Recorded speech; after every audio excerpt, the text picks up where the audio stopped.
क्या आप जानते हैं कि यीशु का मौन और कृष्ण की गीता एक ही रहस्य की ओर इशारा करते हैं? जब मौत सामने खड़ी हो तब भूख, प्यास और परिवार सब क्यों भूल जाता है? चलिए जानते हैं ओशो की इस रहस्यमयी कहानी से। समंदर में तूफान, मौत का साया और गहरे ध्यान में सोए हुए यीशु, इस कहानी में छिपा है आत्मज्ञान का सबसे बड़ा सूत्र। श्री कृष्ण ने अर्जुन को जो सांख्य योग समझाया, वही संदेश यीशु ने अपने मौन से दिया।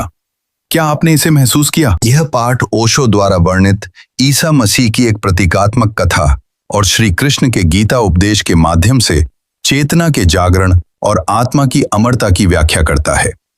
लेखक संजय सेठी बताते हैं कि जिस प्रकार संकट की घड़ी में मनुष्य सांसारिक मोह और शारीरिक आवश्यकताओं को भूल जाता है, ठीक उसी प्रकार आत्मज्ञान व्यक्ति को शरीर और अहंकार से ऊपर उठा देता है। पाठ का मुख्य संदेश यह है कि आत्मा एक व्यक्तिगत और अविनाशी सत्य है, जो मृत्यु के भय से मुक्त है और जिसका अनुभव केवल स्वयं के भीतर ही संभव है।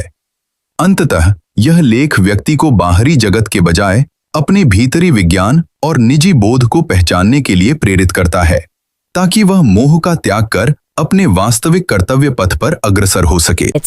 ओशो अक्सर एक कहानी सुनाते थे। बीच समंदर में एक नाव फंसी हुई है। समंदर में बहुत तेज तूफान आया हुआ है, बहुत तेज हवाएं चल रही हैं, बहुत ऊंची ऊंची लहरें उठ रही हैं। इस बीच सागर में एक नाव है और उसी नाव में कम से कम 20-25 लोग सवार हैं और उसी नाव में यीशु भी है और जीसस बड़े आराम से सोए हुए हैं। ये सभी लोग जोर जोर से चिल्ला रहे हैं। इन्होंने कश्ती को जोर से कसकर पकड़ा हुआ है और हर पल ऐसा लगता है मानो कि मृत्यु अब आई, किंतु यीशु बड़े आराम से सोए हुए हैं। वहाँ मौजूद लोग यीशु को चिल्ला चिल्ला कर कह रहे हैं कि अरे तुम कैसे आदमी हो, मौत हमारे सर पर मंडरा रही है और तुम बड़े आराम से सो रहे हो। ऐसा लगता है जैसे तुम अपने घर में सो रहे हो और जैसे कुछ हुआ ही नहीं है। 3 दिन से ये लोग उस सागर में फंसे हुए हैं। ये सभी लोग बड़े धनवान लोग हैं, बड़े ऊंचे पद वाले लोग हैं, इनका घर परिवार है, किंतु इनमें से किसी को भी पिछले 3 दिनों में ना अपनी पत्नी की, ना अपने पति की याद आई। इन्हें अपने बच्चों की, ना अपने परिवार की, ना अपने धन की, ना अपने मान अपमान की, किसी भी चीज की इन्हें संपूर्ण जगत की कोई याद आई ही नहीं 3 दिनों में। किंतु सबसे बड़े आश्चर्य की बात यह है कि पिछले 3 दिनों से ना इन्हें भूख लगी, ना इन्हें प्यास लगी, ना इन्हें नींद आई। इन्हें अपनी भूख, प्यास और निद्रा का भी मालूम नहीं चला कि ये 3 दिन से भूखे हैं, प्यासे हैं और इन्हें नींद नहीं आई है। उनके शरीर की सभी प्राकृतिक व्यवस्था अपने आप ही कहाँ गुम हो गई, इन्हें नहीं मालूम। जब मौत सामने होती है तो आदमी जगत को तो क्या, स्वयं को भी भूल जाता है। यीशु 3 दिनों से बड़े आराम से ध्यान की अवस्था में सो रहे हैं और यीशु इन्हें यही संदेश दे रहे हैं कि जैसे मौत के सामने तुम अपने संसार को भूल गए,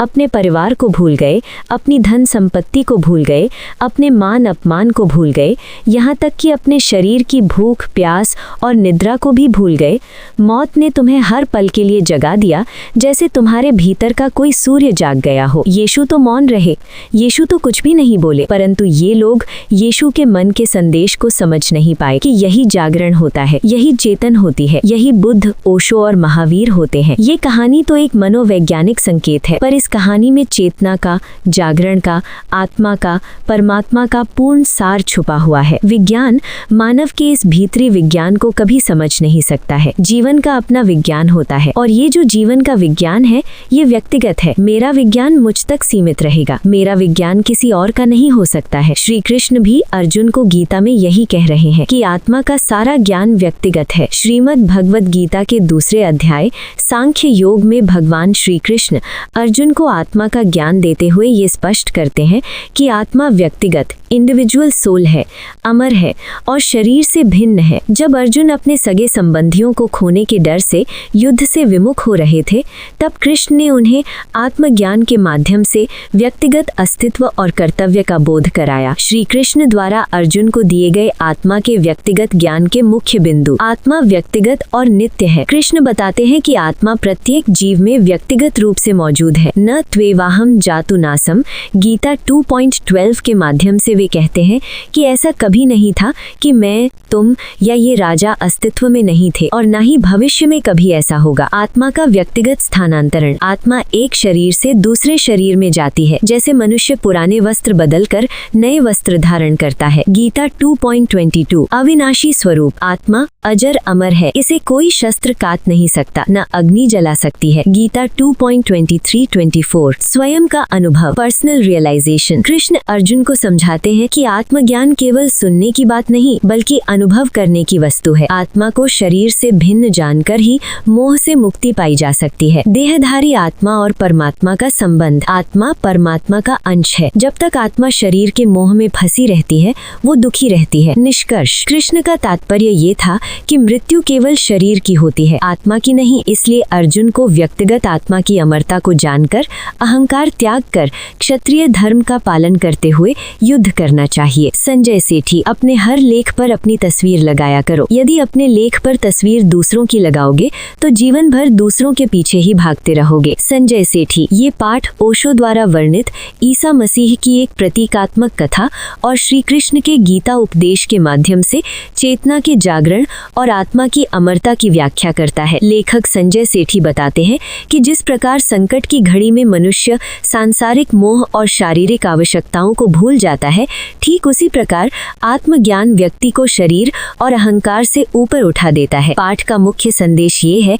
कि आत्मा एक व्यक्तिगत और अविनाशी सत्य है जो मृत्यु के भय से मुक्त है और जिसका अनुभव केवल स्वयं के भीतर ही संभव है। अंततः ये लेख व्यक्ति को बाहरी जगत के बजाय अपने भीतरी विज्ञान और निजी बोध को पहचानने के लिए प्रेरित करता है ताकि वो मोह का त्याग कर अपने वास्तविक कर्तव्य पथ पर अग्रसर हो सके। अब कल्पना कीजिए कि एक छोटी सी नाव है और वो बीच समुद्र में फंसी हुई है, और ये कोई मामूली मौसम खराब होने वाली बात नहीं है। एक ऐसा भयंकर तूफान जहां लहरें बिल्कुल आसमान छू रही हैं। हाँ, मतलब एकदम जानलेवा स्थिति। बिल्कुल। और पानी की हर बूंद चेहरे पर किसी चाबुक की तरह लग रही है। मौत एकदम बिल्कुल आपके सामने खड़ी है। अब इस नाव में शहर के सबसे अमीर, सबसे ताकतवर लोग बैठे हैं। वो लोग जिन्हें लगता था कि पैसे से कुछ भी खरीदा जा सकता है। वही तो। और वो सब इस वक्त घुटनों के बल बैठे हैं, चीख रहे हैं, अपनी जान की भीख मांग रहे हैं। लेकिन और यहाँ एक बड़ा ट्विस्ट है, उसी नाव के कोने में एक आदमी बिल्कुल गहरी नींद में सो रहा है। एकदम शांत, कोई नाटक नहीं है इसमें। हाँ, कोई बेहोशी नहीं है, बस एक गहरी नींद। तो आज की हमारी गहन चर्चा इसी बेचैन कर देने वाले विरोधाभास पर आधारित है। हम आज संजय सेठी जी द्वारा लिखे गए एक बेहद दिलचस्प लेख पर विस्तार से चर्चा करेंगे, जो ओशो की इस कहानी को सीधे श्रीमद् भागवत गीता के कुरुक्षेत्र से जोड़ता है। और देखिए, ये सिर्फ दो अलग अलग कहानियों को मिलाने की बात नहीं है। आज हमारी इस चर्चा का जो मुख्य उद्देश्य है ना, वो उस मनोवैज्ञानिक प्रक्रिया को समझना है जो मौत के एकदम करीब आने पर हमारे दिमाग में घटित होती है। हाँ, ये लेख बहुत ही गहराई से विश्लेषण करता है कि कैसे मौत का खौफ हमारी चेतना को पूरी तरह झकझोरकर जगा देता है, कैसे हमारे सारे भौतिक मुखौटे एक झटके में गिर जाते हैं, और सबसे जरूरी बात ये साबित होता है कि आध्यात्मिक जागृति कोई सामूहिक घटना नहीं है, बल्कि एक बेहद एकांत और व्यक्तिगत यात्रा है। ठीक है, आइए इस पर थोड़ा विस्तार से चर्चा करते हैं। शुरुआत वही नाव वाली कहानी से करते हैं, जहां वो 20-25 रसिकदार लोग पिछले 3 दिन से फंसे हुए हैं। लेकिन यहां मुझे एक शंका है। क्या? मतलब अगर वो सच में इतनी ही पावरफुल और अमीर लोग थे तो उनका पहला रिएक्शन तो उस नाविक पर चिल्लाना होना चाहिए था ना, या अपने पैसे के दम पर किसी तरह का कंट्रोल वापस लेने की कोशिश करनी चाहिए थी। हमेशा हुक्म चलाने वाले इन लोगों के भीतर का वो जो कंट्रोल करने वाला अहंकार था, वो अचानक कैसे टूट गया? हाँ, ये एक बहुत ही सटीक सवाल है और इसका जवाब हमारे दिमाग की बनावट और अस्तित्व के संकट में छिपा है। अब देखिए, जब आप अपने ऑफिस में बैठे होते हैं या समाज में घूम रहे होते हैं तो आपका दिमाग आपके अहंकार या ईगो के आधार पर काम करता है। राइट। ये अहंकार भविष्य की योजनाएं बनाता है, बैंक बैलेंस गिनता है, सामाजिक रुतबे की चिंता करता है। लेकिन जब मौत बिल्कुल सामने खड़ी होती है ना, जैसे उस नाव में लहरें हर सेकंड उन्हें डुबाने की धमकी दे रही थी, तो दिमाग का वो हिस्सा जो भविष्य और अतीत की गिनती करता है वो पूरी तरह से शट डाउन हो जाता है। ओह अच्छा, मतलब वो हिस्सा बंद ही हो जाता है। एकदम, इंसान का पूरा फोकस केवल और केवल वर्तमान के उस एक क्षण पर टिक जाता है। उस तीव्र खौफ की स्थिति में उन अमीर लोगों के दिमाग को इस बात से कोई फर्क नहीं पड़ रहा था कि उनके पास कितनी दौलत है, क्योंकि वहां पैसे का कोई काम ही नहीं है। बिल्कुल, मौत के सामने वो सारे सामाजिक निर्माण ताश के पत्तों की तरह ढह गए थे। मतलब एक तरह से मौत ने उन्हें जबरदस्ती वर्तमान में खींच लिया था। इसे मैं एक बहुत ही आम स्थिति से जोड़कर देखना चाहूंगा। हाँ बताइए। मान लीजिए कोई व्यक्ति हवाई जहाज में सफर कर रहा है, अपने बिजनेस क्लास की सीट पर बैठकर किसी बड़ी डील के बारे में सोच रहा है। अचानक भयानक टर्बुलेंस आता है, विमान तेजी से नीचे की तरफ गोता लगाने लगता है और ऑक्सीजन मास्क बाहर आ जाते हैं। बाप रे, बहुत डरावना पल होता है वो। हाँ, और उस एक पल में वो लाखों की डील, घर की ईएमआई या ऑफिस की पॉलिटिक्स पूरी तरह से बेमानी हो जाती है। इंसान सिर्फ ये सोचता है कि मैं सांस कैसे लूं। एकदम सही उदाहरण है।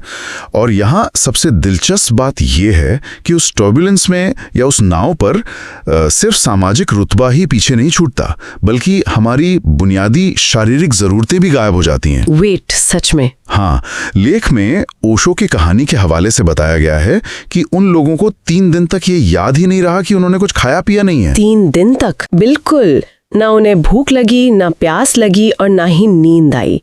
अब अगर हम इसके पीछे के विज्ञान को समझे ना, तो जब हमारा शरीर एक्सट्रीम सर्वाइवल मोड में होता है, यानी जीवन बचाने की चरम स्थिति में, तो मस्तिष्क उन सभी प्रक्रियाओं को रोक देता है जो उस वक्त तुरंत जरूरी नहीं है। अच्छा, यानी बॉडी एक तरह से सिर्फ जिंदा रहने पर फोकस करती है। वही तो, भूख या नींद जैसी प्राकृतिक व्यवस्थाएं बैकग्राउंड में चली जाती हैं।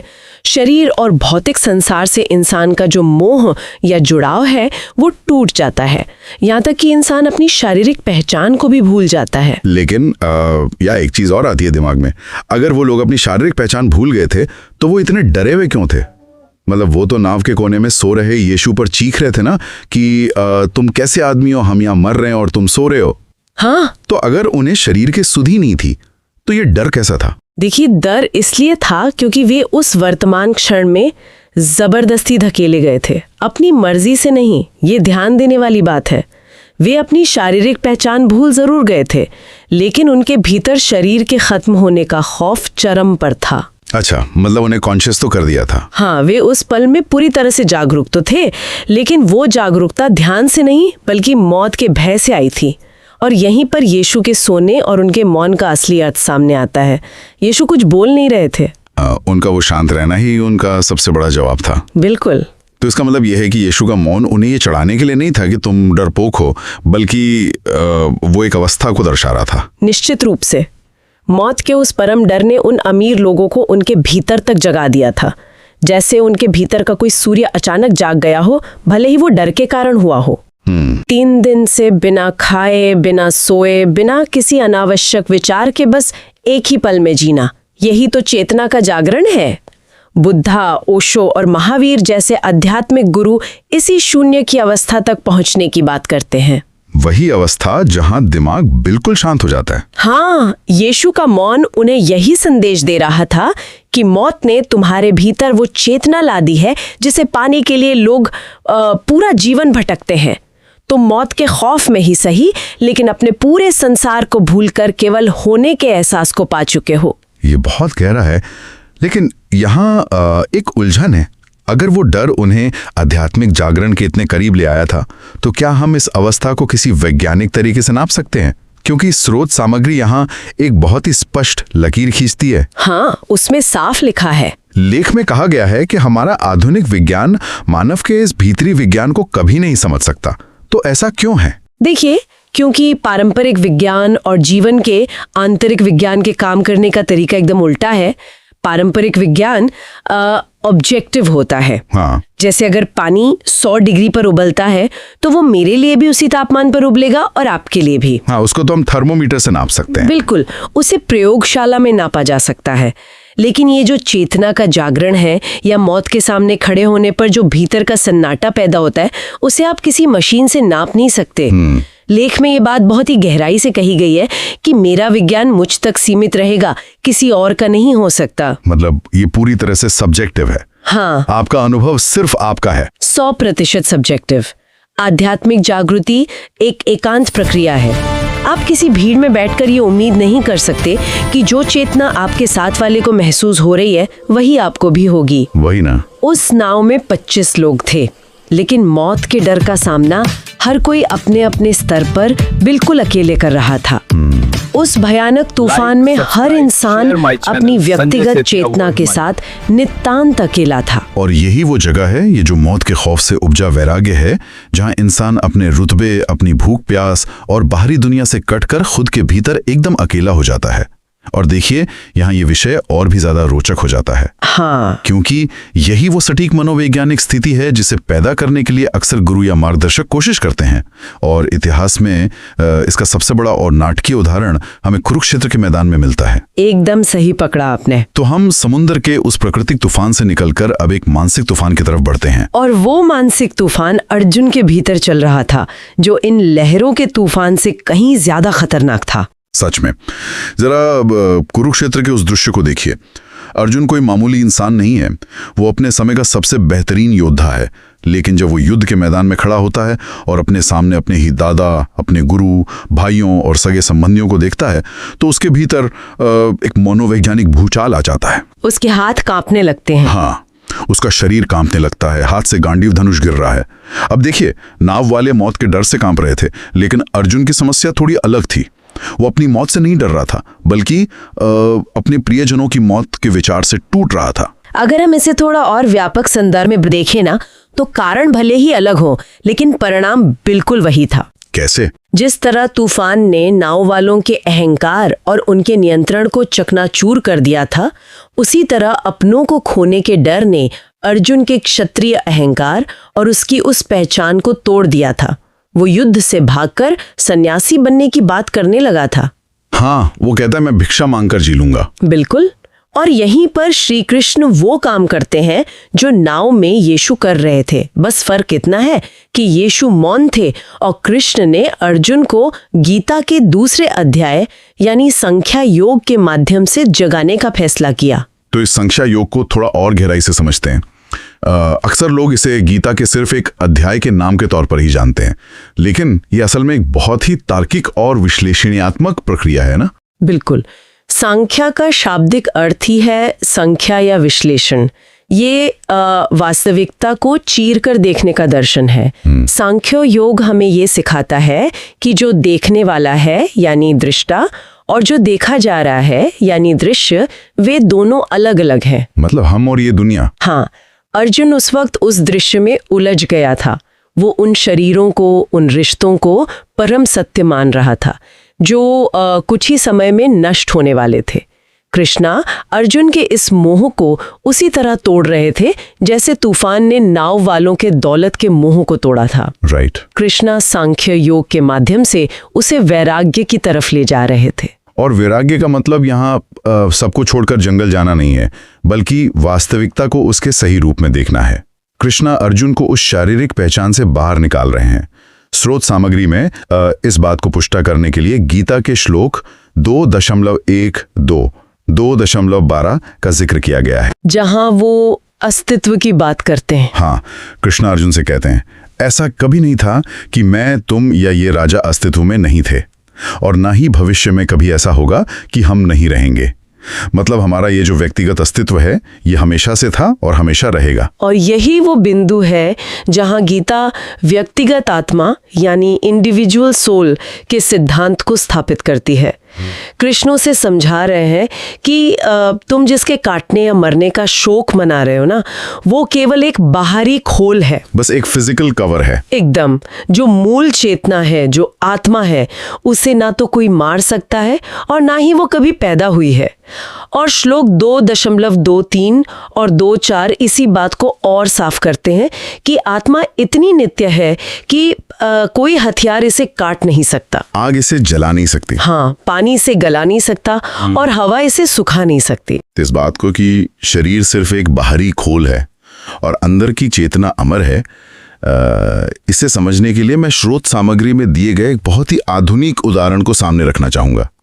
हाँ, हार्डवेयर और सॉफ्टवेयर वाला। बिल्कुल, ये बिल्कुल ऐसा है जैसे इंसान अपना कंप्यूटर हार्डवेयर तो बदल लेता है, कभी नया लैपटॉप ले लिया, कभी पुराना फेंक दिया, लेकिन उसके अंदर का जो मूल सॉफ्टवेयर है ना, वो जो डेटा है आत्मा के रूप में, वो कभी डिलीट नहीं होता। आप उसे नई हार्डवेयर में डाल देते हैं। ये बहुत ही शानदार और सटीक उदाहरण है। वो जो पुराना हार्डवेयर है वो हमारा शरीर या हमारा अहंकार है, और हम जो डरते हैं मौत से वो इसलिए हैं क्योंकि हमने उस हार्डवेयर को ही अपनी पूरी सच्चाई मान लिया है। हाँ, हमें लगता है कि मशीन खराब हुई तो सब कुछ खत्म। ठीक यही बात कृष्ण अर्जुन को समझा रहे थे। कृष्ण एक तरह से अर्जुन से कह रहे थे कि अर्जुन, ये जो सामने तुम्हें रिश्ते, शरीर और मौत का डर दिखाई दे रहा है, ये सब केवल इस भौतिक दुनिया का हार्डवेयर है। तुम डर इसलिए रहे हो क्योंकि तुम्हें लग रहा है कि हार्डवेयर टूटा तो सॉफ्टवेयर डिलीट हो जाएगा। क्या बात है! जबकि आत्मा को एक खरोच तक नहीं आ सकती। और ये एहसास कोई किताबी ज्ञान नहीं है। सांख्य योग केवल एक फिलॉसफी का लेक्चर नहीं था वहां पर। ज्ञान केवल सुनने की चीज नहीं है, ये स्वयं के अनुभव की चीज है। बिल्कुल, जब तक आत्मा उस भौतिक शरीर के मोह में फंसी रहती है वो दुखी रहती है। नाव में बैठे लोग इसलिए चीख रहे थे क्योंकि उन्हें लग रहा था कि ये भौतिक दिल्ली डूब जाएगी तो उनका अस्तित्व मिट जाएगा। अर्जुन इसलिए कांप रहा था क्योंकि उसे लग रहा था कि उसके तीरों से जो लोग मरेंगे वो हमेशा के लिए खत्म हो जाएंगे। तो इस सब का असल में अर्थ क्या निकलता है? मतलब कुरुक्षेत्र के उस भयानक माहौल में जहां शंख बज चुके थे और तीरों की बारिश होने ही वाली थी, अर्जुन के लिए इस व्यक्तिगत आत्मा की अमरता वाले ज्ञान का व्यवहारिक उपयोग क्या था? रियल लाइफ एप्लीकेशन क्या था? देखिए, इसका सबसे बड़ा व्यवहारिक उपयोग अर्जुन को अपराध बोध और अहंकार दोनों से मुक्त करना था। अहंकार से मुक्त कैसे? अर्जुन का ये जो अहंकार था ना कि मैं मरने वाला हूँ या मैं इन सबको बचाने वाला हूँ, ये पूरी तरह से झूठा था। जब कृष्ण ने उसे बताया कि आत्मा अजर अमर है, तो इसका सीधा मतलब ये था कि मौत केवल एक बदलाव है, अंत नहीं। मौत एक चेंज ऑफ हार्डवेयर है बस। एकदम। कृष्णा उसे मौत के इस झूठे भय से मुक्त कर रहे थे ताकि अर्जुन बिना किसी आसक्ति के, बिना किसी मोह के एक क्षत्रिय के रूप में अपनी ड्यूटी निभा सके। जब आप ये जान लेते हैं कि मौत केवल बाहरी आवरण की होती है तो आपके भीतर का सारा मोह खत्म हो जाता है, और तब आप जो भी कर्म करते हैं वो पूरी स्पष्टता के साथ करते हैं। तो अगर हम आज की इस पूरी चर्चा को एक जगह समेटने की कोशिश करें तो इसमें एक बहुत ही गहरी समानता नजर आती है। हाँ, वही डर और चेतना वाली समानता। बिल्कुल, चाहे वो डूबती हुई नाव पर बैठे हुए मौत के खौफ से कांपते अमीर लोग हों जिन्हें अपनी अरबों की संपत्ति एक तिनके के बराबर भी नहीं लग रही थी, या फिर कुरुक्षेत्र के मैदान में खड़ा अर्जुन हो जिसके हाथ से उसका सबसे प्रिय धनुष छूट रहा था। दोनों ही जगह समस्या एक ही थी, स्वयं को ये भौतिक शरीर मान लेना। और समाधान भी एक ही था, इस बात का एहसास होना कि हमारी चेतना, हमारी आत्मा इस भौतिक अस्तित्व से बिल्कुल अलग है। और सबसे बड़ी बात, जैसा कि हमने पहले भी चर्चा की, ये यात्रा पूरी तरह से व्यक्तिगत है। Individual journey. हाँ, नाव पर हर व्यक्ति अपने डर से अकेला जूझ रहा था। अर्जुन को वो ज्ञान खुद ग्रहण करना था, कृष्णा उसके लिए युद्ध नहीं लड़ सकते थे। जागृति की इस यात्रा में कोई और हमारी जगह नहीं ले सकता, किसी और का सत्य हमारा सत्य नहीं बन सकता। इस पूरी चर्चा को समेटते हुए और इसी व्यक्तिगत सत्य और अपनी खुद की पहचान की बात करते हुए हमारी स्रोत सामग्री के अंत में संजय सेठी जी की एक बहुत ही छोटी लेकिन बेहद गहरी टिप्पणी है। हाँ, वो तस्वीर वाली बात। जी, उन्होंने लेख के आखिर में एक प्रतीकात्मक बात लिखी है, अपने हर लेख पर अपनी तस्वीर लगाया करो। यदि दूसरों की लगाओगे तो जीवन भर दूसरों के पीछे ही भागते रहोगे। शुरुआत में ये सिर्फ पब्लिशिंग से जुड़ी एक बात लग सकती है, लेकिन इस पूरी चर्चा के संदर्भ में ये एक बहुत ही पावरफुल मेटाफोर बन जाती है। बिल्कुल, इस रूपक की गहराई हमारे रोजमर्रा के जीवन पर सीधा प्रहार करती है। ये सिर्फ किसी लेख पर छपने वाली भौतिक तस्वीरों के बारे में नहीं है। तो किसके बारे में है? ये हमारी उस आध्यात्मिक और मानसिक पहचान के बारे में है जिसके साथ हम जी रहे हैं। इस बात पर हमें सोचना चाहिए, क्या हम अपनी जिंदगी में किसी और के विचारों, किसी और के सपनों की तस्वीर लगाकर तो नहीं जी रहे? क्या बात है। क्योंकि देखिए, जब वो आखिरी तूफान आएगा, जब मौत की कसौटी पर सब कुछ छिन जाएगा, तब हमारे पास अपना खुद का कौन सा व्यक्तिगत सत्य बचेगा? जब सारे मुखौटे गिर जाएंगे, तब क्या हम पहचान पाएंगे कि हम असल में कौन हैं? ये वाकई में एक ऐसा विचार है जो भीतर तक झकझोर देता है कि आखिर हमारा खुद का सत्य क्या है और हम किसकी तस्वीर के पीछे भाग रहे हैं। हम अपने सुनने वालों को आज इसी गहरे प्रश्न और उनके अपने विचारों के साथ यहाँ छोड़ते हैं। हमारे साथ आज की इस गहन चर्चा में शामिल होने के लिए बहुत बहुत धन्यवाद। अगर आपको वीडियो पसंद आया हो तो वीडियो को सब्सक्राइब करें, लाइक करें, शेयर करें, कमेंट्स करें। Thank you.